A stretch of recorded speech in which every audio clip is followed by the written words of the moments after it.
60th anniversary of the opening of the Nuremberg trial on November 21, 2005.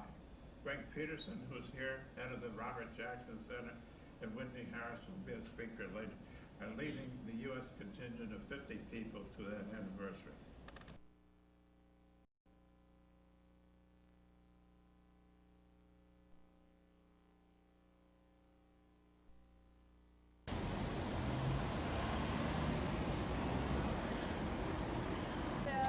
Not bad. 60 years. You haven't changed. Yeah. They look a little different, that hotel.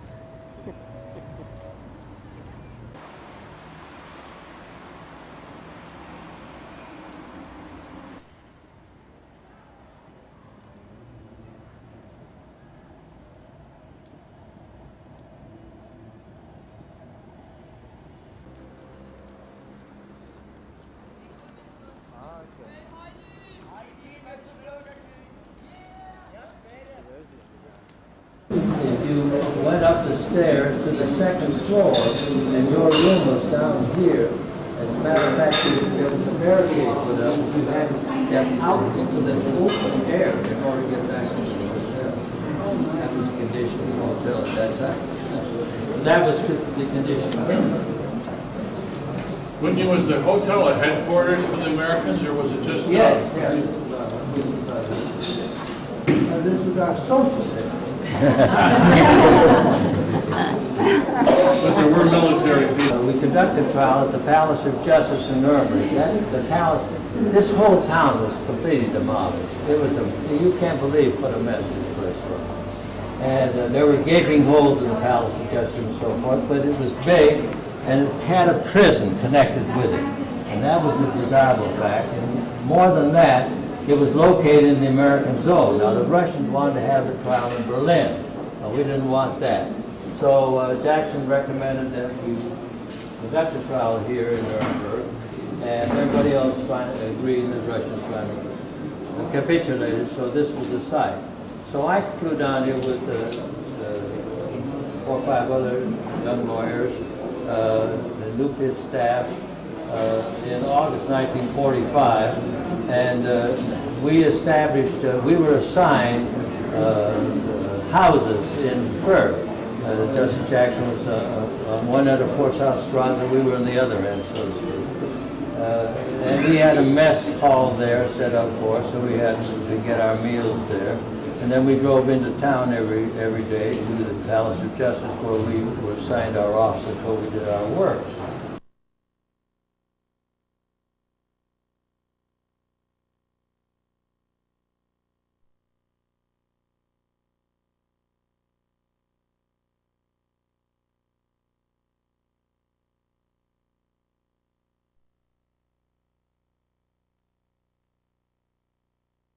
The few almost intact structures was the old Palace of Justice, an imposing building of great size with a commodious cell block and fine security. They took the adversary system of Anglo-Saxon justice used in England and our country, which meant having a prosecutor contesting a defense counsel. Then they borrowed from the continental system the idea that judges will receive the evidence and make the determination rather than a jury. So you had a hybrid continental and Anglo-Saxon court. Everything new, never tried before.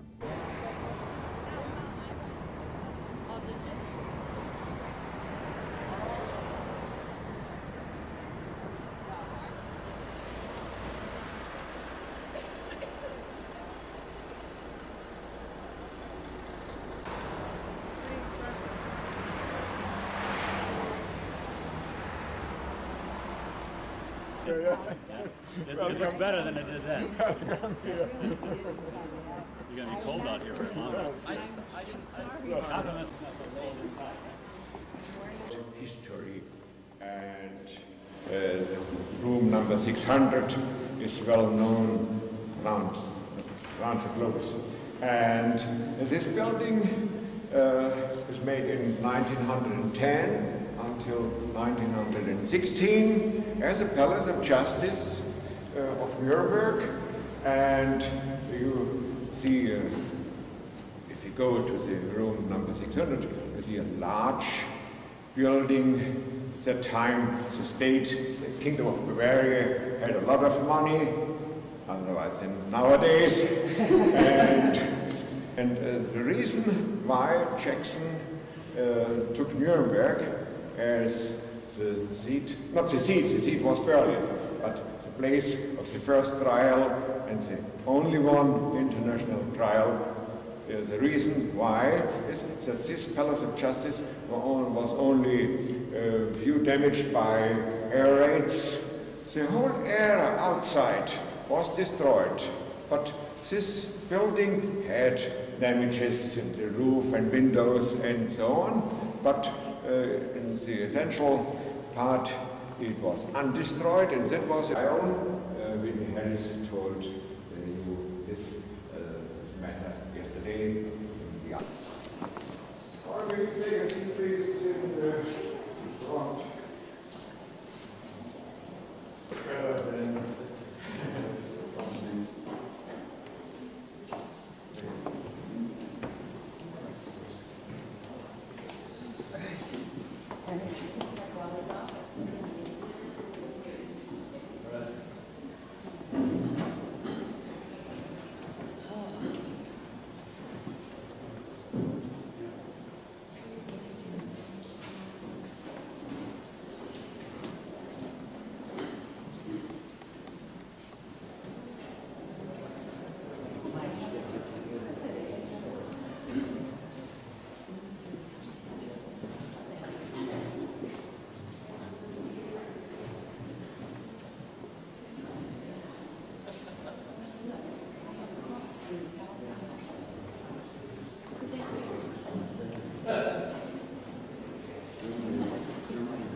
Is that where he was? Yep, right there.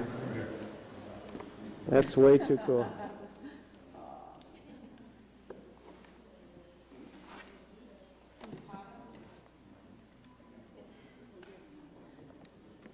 Federal Supreme Court Robert Jackson, Judge Robert Jackson, was appointed by President Truman on May 2nd, 1945, to conduct binding negotiations concerning the upcoming trial. At the same time, he was designated head of the United States prosecution. Jackson had occupied himself for some years with the problem of personal responsibility of leading members of the Nazi government. Jackson gave public evidence of his thinking on war crimes. Jackson said, "I have no purpose to enter into any controversy as to what shall be done with the war criminals, either high or humble. If it is considered good policy for the future peace of the world, if it is believed that the example will outweigh the tendency to create among their own countrymen a myth of martyrdom, then let them be executed. But in that case, let the decision to execute them be made as a military or a political decision. Of course, if good faith trials are sought, that is another matter. I am not troubled, as some seem to be over problems of jurisdiction of war criminals or of finding existing and recognized law by which standards of guilt may be determined. But all experience teaches that there are certain things you cannot do under the guise of judicial trial." Famous sentence. Courts try cases, but cases also try courts. You must put no man on trial before anything that is called a court under the forms of a judicial proceeding if you are not willing to see him freed, if not proven his personal guilty. Began on November 21st, 1945, with Jackson's opening statement, and nothing said at Nuremberg thereafter matched his force, perception, and eloquence. And indeed, there is nothing else in modern juristic literature that equally projects the controlled passion and moral intensity of many passages. This Jackson's opening statement won wide acclaim, has frequently been reproduced, and is often quoted.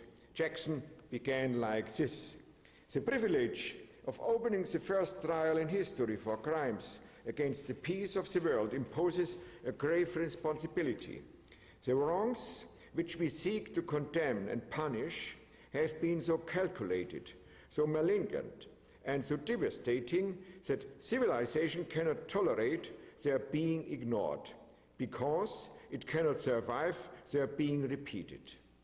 That 4 great nations, flushed with victory and stung with injury, stay the hand of vengeance and voluntarily submit their captive enemies to the judgment of the law is one of the most significant tributes that power has ever paid to prosecutor for the United States of America.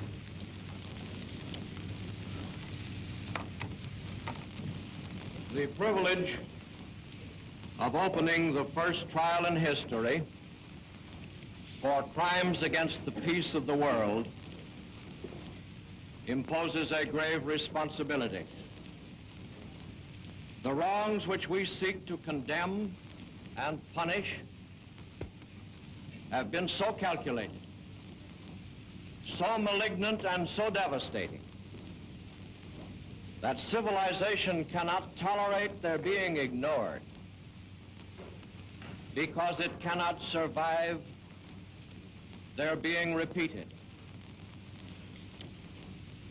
That 4 great nations, flushed with victory and stung with injury, stay the hand of vengeance and voluntarily submit their captive enemies to the judgment of the law is one of the most significant tributes that power has ever paid to reason. This tribunal, while it is novel and experimental, is not the product of abstract speculation, nor is it created to vindicate legalistic theories. This inquest represents the practical effort of 4 of the most mighty of nations, with the support of 15 more, to utilize international law to meet the greatest menace of our times. In the prisoner's dock sit 20-odd broken men, reproached by the humiliation of those they have led almost as bitterly as by the desolation of those they have attacked. Their personal capacity for evil is forever past. It is hard now to perceive in these men as captives the power which, as Nazi leaders, they once dominated most of the world and terrified most of it. Merely as individuals, their fate is of little consequence to the world. What makes this inquest significant is that these prisoners represent sinister influences that will lurk in the world long after their bodies have returned to dust. We will show them to be the living symbols of racial hatreds, terrorism, and of violence, and of the arrogance and cruelty of power. We must never forget that the record on which we judge these defendants is a record on which history will judge us tomorrow. To pass these defendants, they said here, poisoned chalice, is to put it to our lips as well. We must summon such detachment and intellectual integrity to our task that this trial will commend itself to posterity as fulfilling humanity's aspirations to do justice. The final question is, was the IMT successful? Was it a success? Its creation raised many different desires, and there have been various tests of success. Unfortunately, it could not prevent any further wars. But the fact that there was a tribunal was certainly better than would have been the mere execution of the Nazi leaders, which had been planned in 1942, 43, not also in the Soviet Union, but also in Roosevelt and Churchill. Its most important result is perhaps this. Since Nuremberg, it has been clear that not only the states, but also the politicians, military personnel, and others are responsible for crimes against peace and humanity. Thank you.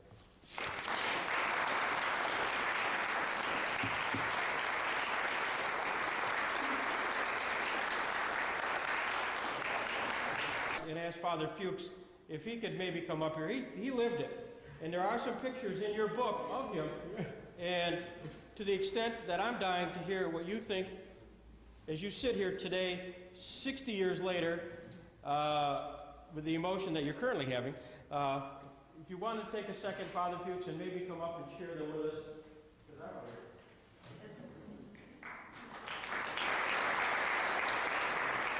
People of the city here at Nuremberg deserve a great compliment for continuing this place as a place of justice and peace. I was impressed by the little sign on the front of this lectern here, Nuremberg, the city of peace and human rights. Very good. There are some outstanding places recognizable here, though I think they've shrunk somewhat. The corner here where the defendants were, but the doors there and the door here where they walk through, very much the same. I was impressed too with some of the items that were brought up here by our speaker about the shuffling off, disowning of responsibility for the Katyn forest massacre. That was quite a clear thing. It has subsequently, just about 10 years ago, been acknowledged by the Soviets that they did it. It took a long time for them to admit that publicly.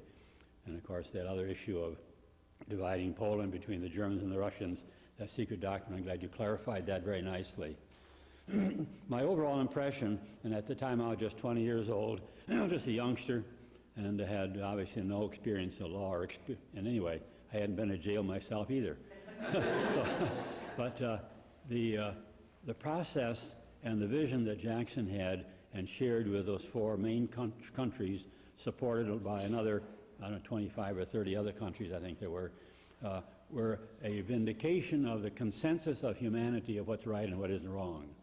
And the great honor goes to Jackson for making it clear in some legal language what people can understand about what's right and wrong.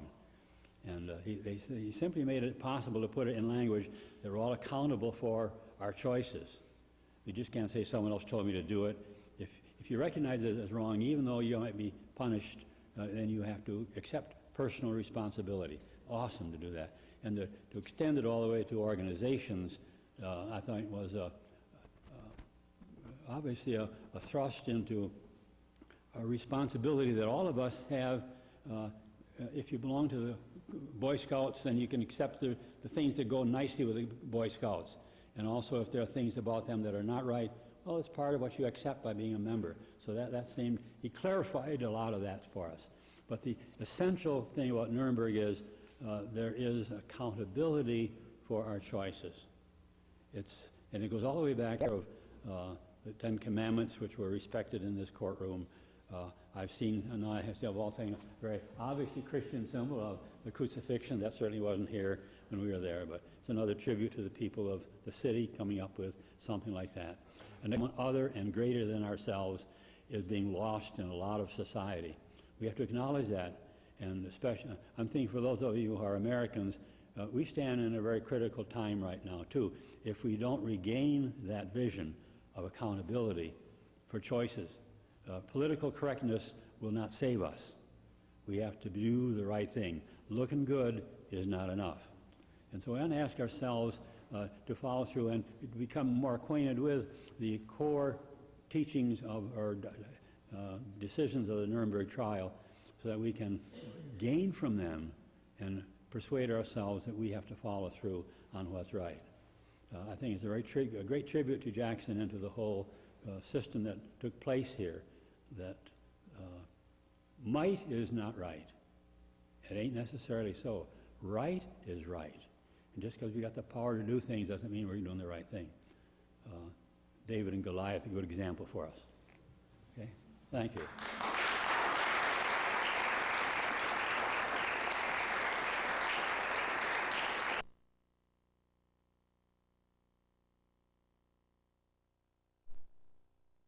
Our next guide was Dr. Hans Christian Taubrich, head of the Documentation Center in Nuremberg, which is operated by the city of Nuremberg. He gives us a tour of the Nazi rally grounds, also known as Zeppelin Field. Unprecedented size with the declaration that the whole Nazi apparatus of repression and aggression would be indicted as criminal as well,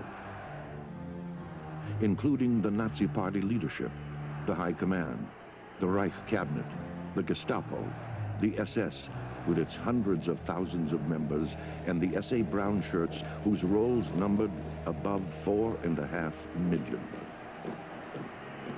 With harsh irony, the city of Nuremberg, the mystic home place of Nazism, was picked as the trial's location. The courthouse was only a mile or so away from the Nuremberg Stadium, where Hitler and Goering and Hess had screamed their defiance of other countries. So it seemed fitting that a lot of it started there, and then it should end there. I would like to invite you just to go and have a look from the place where Hitler used to stand and to address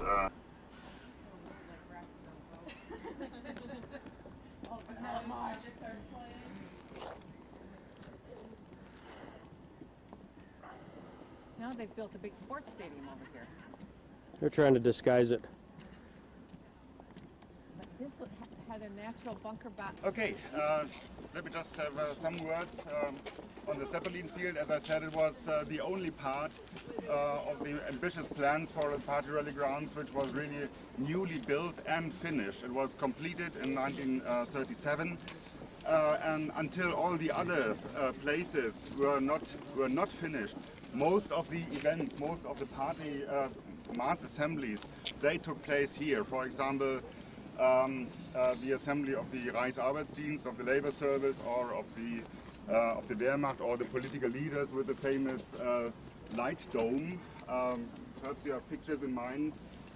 This assembly was held in the evening due to the very often ugly shape of many of the political leaders. They had become really fat, and that's why Hitler wanted to hide them in the dark. So they were put here on the ground in the late night, and 120 very strong electrical beams were placed around the field, and at a sudden the lights went on and impressed most of the people, most of the visitors. The British ambassador Henderson wrote of a cathedral of ice. In fact, also this idea was no real original creation of the Nazis. It was first used by the staff of an American artillery battalion for a farewell party of their commander in 1931 or something like that. So what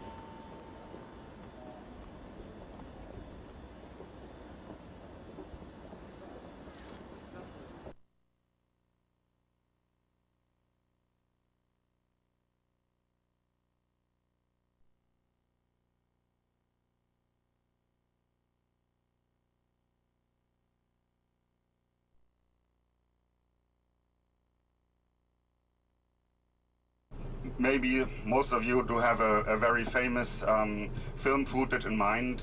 The Americans conquered or entered Nuremberg in 20th of April in 1945. It was a very ambitious plan, and while there was still fighting in the outskirts of Nuremberg, they had their first victory parade here on the Zeppelin field, and afterwards, 2 days later, they blew up the huge swastika which was placed on the centerpiece of the grandstand.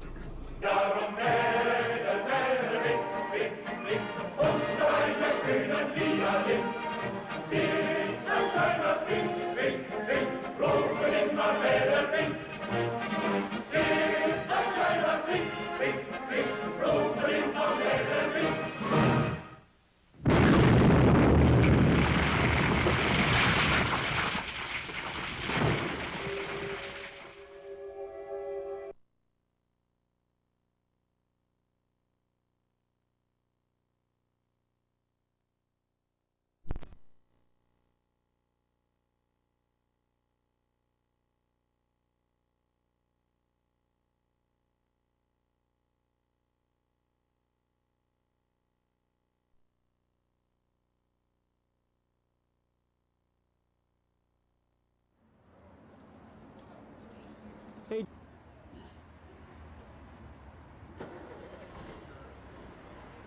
You find a small guidebook, which is for your own service, for your own information, and of course, after that you will see already the remnants which are still visible today and covering about some 4 square kilometers. It's the Louis time, the Congress Hall, Zeppelin Field, Great Road, and the small lake where the stadium used to be. Now we are here in the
Local falls arrested kind of yours coming in.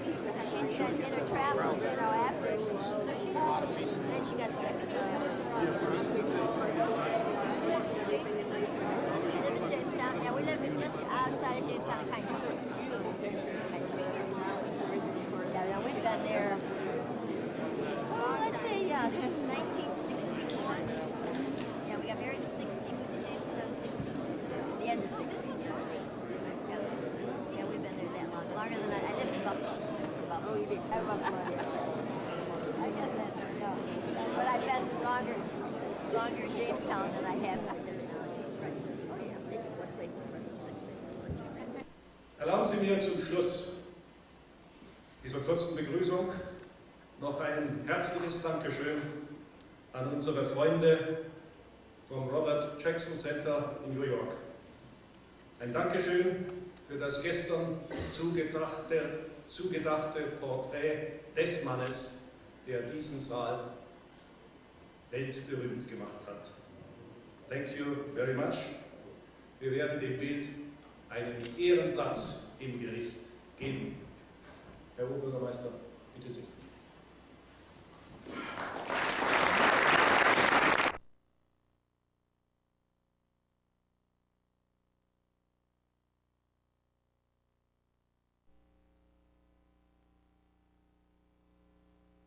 Wurde der Prozess vor dem amerikanischen Hauptankläger Robert Jackson eröffnet.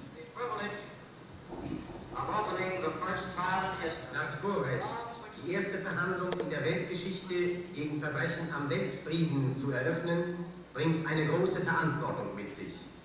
Die Untaten, für die wir Urteil und Strafe finden sollen, waren von so niederträchtiger und vernichtender Art, dass die Menschheit nicht dulden kann, dass sie ungesühnt bleiben. Die Zivilisation würde zugrunde gehen, wenn solche Verbrechen noch einmal wiederholt werden könnten. 4 große Nationen, ihres Sieges und ihrer Macht bewusst, wollen nicht Vergeltung üben. Freiwillig überliefern sie ihre gefangenen Feinde dem richtenden Gesetz. Dies ist die höchste Achtung, die jemals Macht der Vernunft bezeugt hat. Diese gerichtliche Untersuchung stellt das ehrliche Bemühen der 4 mächtigsten Nationen der Welt dar, mit Unterstützung weiterer 15 Länder durch Anwendung des internationalen Rechtes der größten Bedrohung unserer Tage zu begegnen, dem Angriffskrieg. Die Strenge des Gesetzes muss auch diejenigen treffen, die alle Macht in der Hand hatten und damit wohlbedacht und vorsätzlich ein Unheil heraufbeschworen, das an keinem Haus der Welt spurlos vorübergeht. Ernst Kaltenbrunner, Tod durch den Strang. Hans Frank, Tod durch den Strang. Julius Streicher, Tod durch den Strang. Von den 21 Angeklagten wurden 12 zum Tode verurteilt. Außerdem gab es Freiheitsstrafen und auch Freisprüche. In den folgenden 3 Jahren fanden in dem Nürnberger Gerichtssaal noch 12 sogenannte Nachfolgeprozesse vor amerikanischen Militärgerichten statt. Angeklagt waren 185 Personen. Mit ihnen wurden auch die Verwaltung in den Ministerien, die militärische Führung sowie Industrie und Wirtschaft des NS-Staates für Krieg und Verbrechen verantwortlich gemacht. Nürnberg wird für alle Zeiten mit dem großen Prozess verknüpft bleiben, der ein Signal setzen sollte als Warnung an alle zukünftig regierenden Kriegstreiber und Völkermörder. Mit der Straße der Menschenrechte und dem von der Stadt gestifteten Menschenrechtspreis setzt Nürnberg ein Symbol der Hoffnung und Ermutigung für alle, für die Menschenrechte ein Prinzip darstellen, das es weltweit durchzusetzen gilt. Am Ende immer auf ihre belanglosen persönlichen Bedürfnisse zurückkommen, ist nur natürlich, denke ich, aber im Hinblick auf die Zukunft gefährlich. Mich an die Worte von Richter Robert Jackson.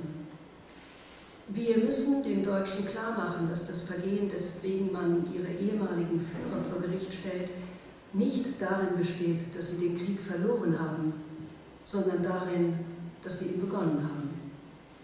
The principal speaker this evening was Philip Kirsch, here seen on the right next to Whitney Harris.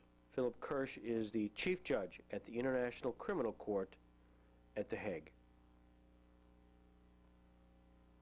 This evening I would like to speak to you about the historical breakthrough that was the Nuremberg trials, the legacy of these trials in general, and the specific legacy that is the International Criminal Court.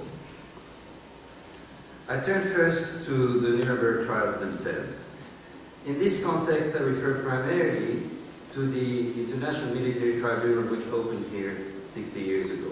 But we should not forget the subsequent trials which occurred here or in the military and civilian courts of different nations within the umbrella of the Nuremberg proceedings. As a first matter, it is remarkable that the Nuremberg trials happened at all. The trials were not entirely without precedent, as before Nuremberg there was an established law of war, and military courts had conducted war crimes trials. But the scope of the proceedings conducted in this court was unlike anything that had come before. The few previous war crimes trials by national court-martial had focused on minor defendants for isolated and well-established violations of the law governing the conduct of hostilities.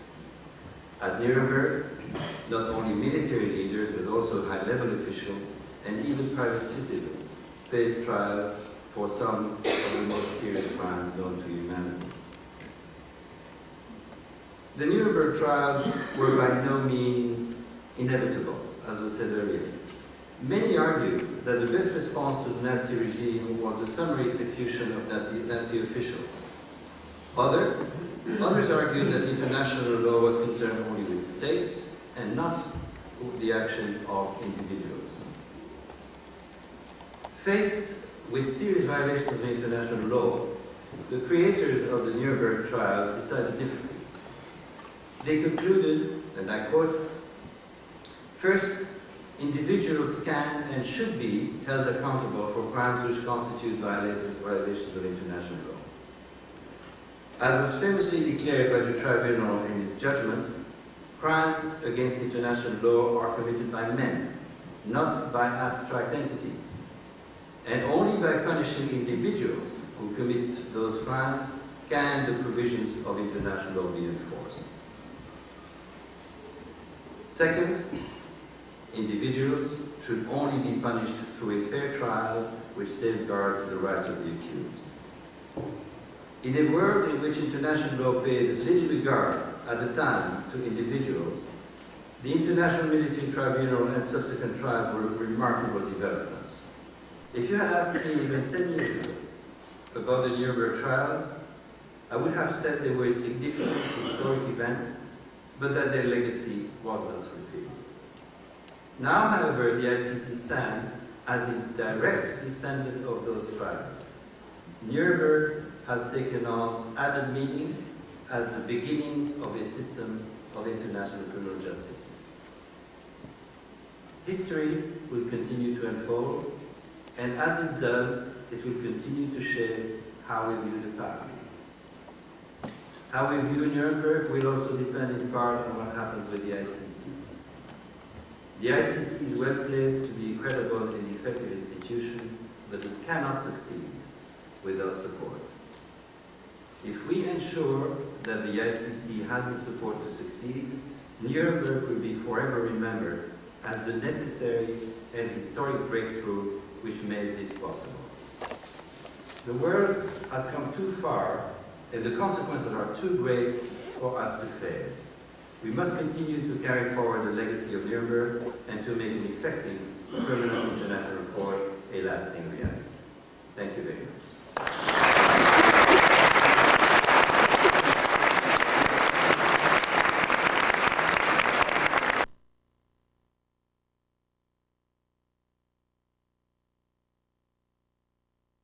The whole idea of my being here happens because Greg called me up and he likes to tell the story about how he found my name on the internet and then gave me a telephone call. And he woke up a dormant history because when I ended up the war in 1945 and got this assignment by our battalion commander, at that time I had been with him for probably about 5 months. I arrived in Europe in October of '44, and in November of '44 I was already back in England wounded. And we came back to the same place where I had been wounded before. But it was a real blessing because the Battle of the Bulge took place around the same time, and I was enjoying hospital care during that time. And when I came back, then the battalion commander was interested in finding somebody who knew some German so that we could interview prisoners. And I said, well, I'm studying some Army phrase books, and so I can do some of that if you like. So that was a blessing too, because though it was very minimal acquaintance with the language from my Swiss parents, that I was able to at least get off the front line, go back to battalion headquarters, and I figured that saved my life. Because the man who got my bag of bazooka ammunition was killed when it shrapnel hit it and exploded. His body was on a pile of bodies the next time I saw him. So survival is the main thing, but Greg pulled all this back into front page or front burner, if you like, by calling me up and saying, are you the one whose name is Lawrence Fuchs? And then I had to, in the long run, we explained that the Hollywood version that you see on that film is not quite accurate in several counts. For instance, at that time they say that they have Sergeant Fuchs showing up on a Jeep and offering Jackson a ride, and some of the facts were there, but I didn't know how to drive at that time. Jackson never had to ride in a Jeep when you got a Mercedes who wants a Jeep. So there are quite a few facts like that that are quite untrue, including what I think one of the most important things is the Hollywood version has intimations of some closer than usual relationship between Jackson and Elsie Douglas. And I find that an affront. I found it totally false. That's purely Hollywood stuff. As he was going home, he offered Bob Velasnik, who was one of the drivers, and myself, a trip home. And he was very courteous, not only bringing us home, but let us stay at his house with his wife at McLean, Virginia, near Arlington, and until we signed in Fort Dix to get out.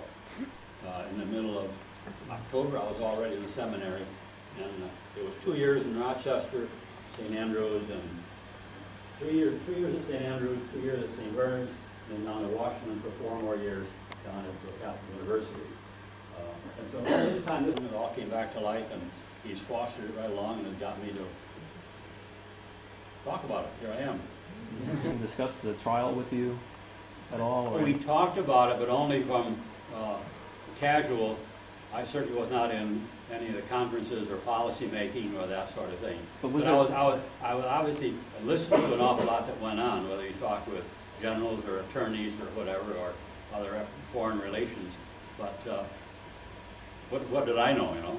But was there something in particular that you would discuss, maybe, or think out loud with you while you were driving, or? He wasn't looking for many ideas from me. We do have a challenge for ourselves as Americans anyway, to make sure that our country maintains the kind of vision that Jackson had. There's not a self-righteousness which we've got now, but a real righteousness.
What happened about Rudolf Hirsch?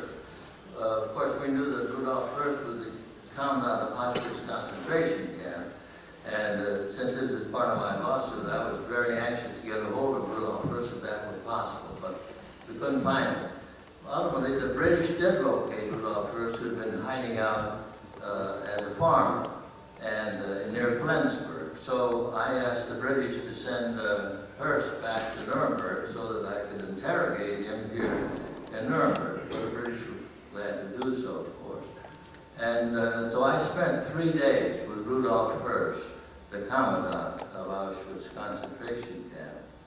And he was sitting in a room right up down the hall here with a reporter, and we talked quite frankly across the table. Hirsch was a very unimpressive individual. He looked like a clerk in a grocery store. He didn't look like a big Nazi or murderer or anything like that.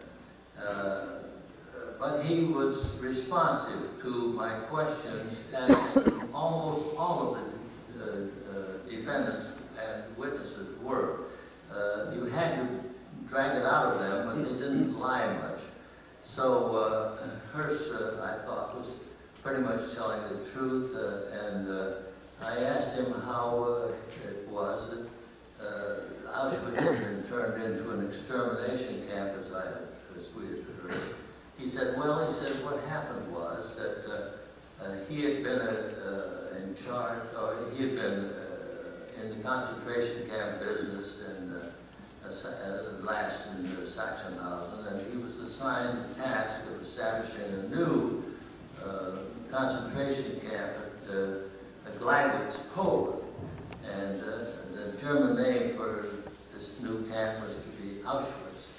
And at that time, there was nothing about any extermination or anything like that. He just went over there, and this was just the beginning of the attack against the Soviet Union, and there was a need for a big space to accommodate the Soviet prisoners that they expected to capture. Well, anyway, Hearst went over there and set up this camp using slave labor from other concentration camps, and I got it in good running order when Himmler called him to Berlin. This was in 1941, and so he went to Berlin and talked to Himmler, and Himmler, you know who he was, Reichsführer SS, the top man next to Hitler himself, and completely in charge of the whole extermination program.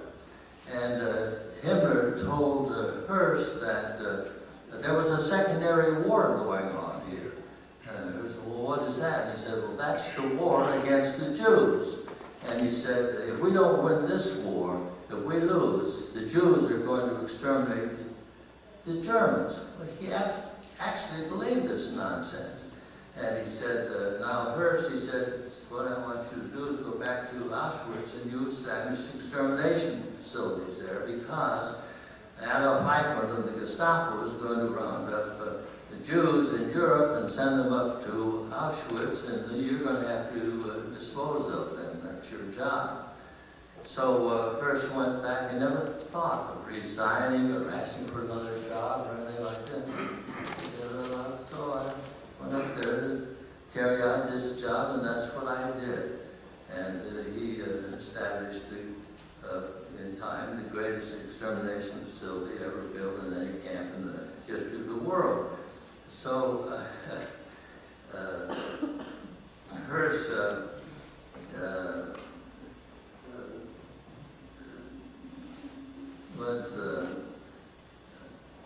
I asked Hearst then, of course, well, how many men, women, and children did you murder in this camp? And he told me, just like this gentleman sitting next to me, 2.5 million. Well, you know, the ordinary person would be terribly shocked by that, but not a trial lawyer.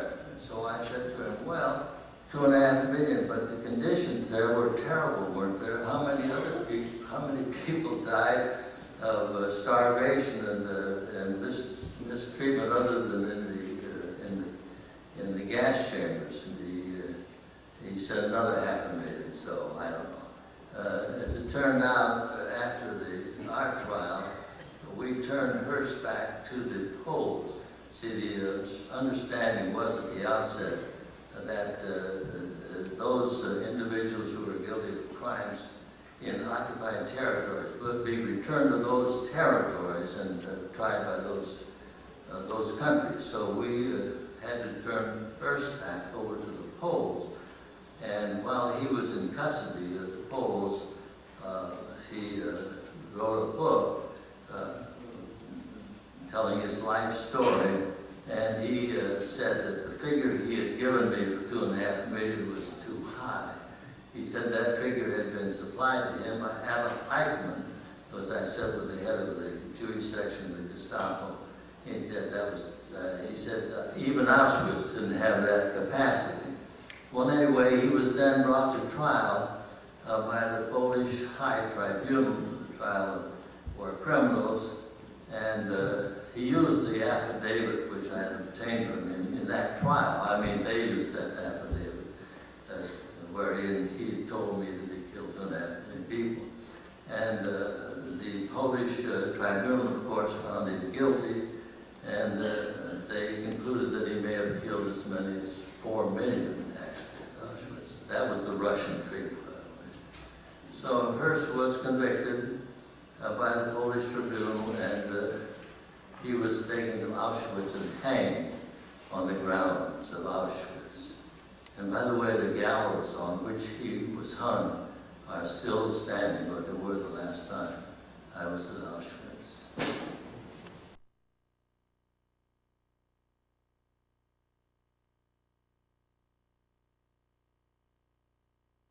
Nuremberg now stands at the pinnacle of human rights in the world.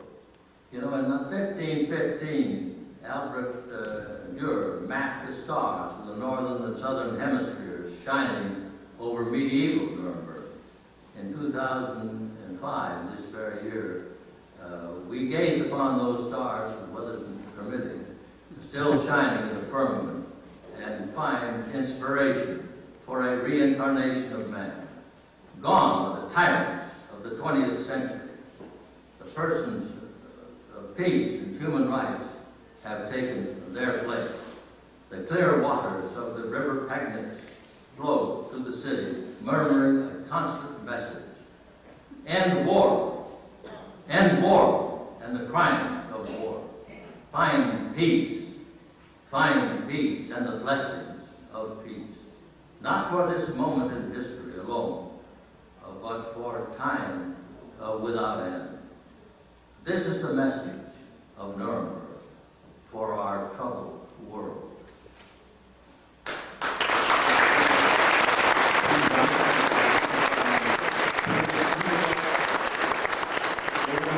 Terrific. Thank you, Whitney. Thank you, Ann.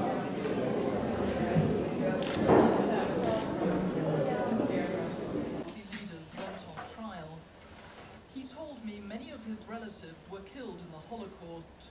I could read you a few sentences of documents which I translated from experiments made on human beings. I'm sure you would not believe that such a thing was possible. It was not human, it was not even inhuman. An animal could not have done such deeds. The wrongs which we seek to condemn. The Nuremberg Tribunal was set up by the Allies after the war. In the first trial, some of Hitler's closest henchmen were charged with crimes against humanity and war crimes. Bekenne mich im Sinne der Anklage nicht schuldig. They all pleaded not guilty. Hermann Göring, commander of the Luftwaffe, Rudolf Hess, Hitler's deputy, and other Nazis responsible for some of the most terrible atrocities. We understood that this was a record which must stand in history if it had any validity at all. It wasn't the purpose just to convict 22 men. If that was the objective, we might as well not have had the trial.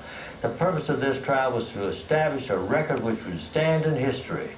After the Second World War, many wanted simple revenge, for the Nazi leaders to be shot or executed. But instead, they were put on trial in this court, setting a precedent for future international war crimes tribunals. And today, some of the lawyers and reporters who were at the Nuremberg trials came back to talk about their experiences. With war crimes trials going on all over the world, there are still lessons to be learned from the past. Tristana Moore, BBC News, Nuremberg.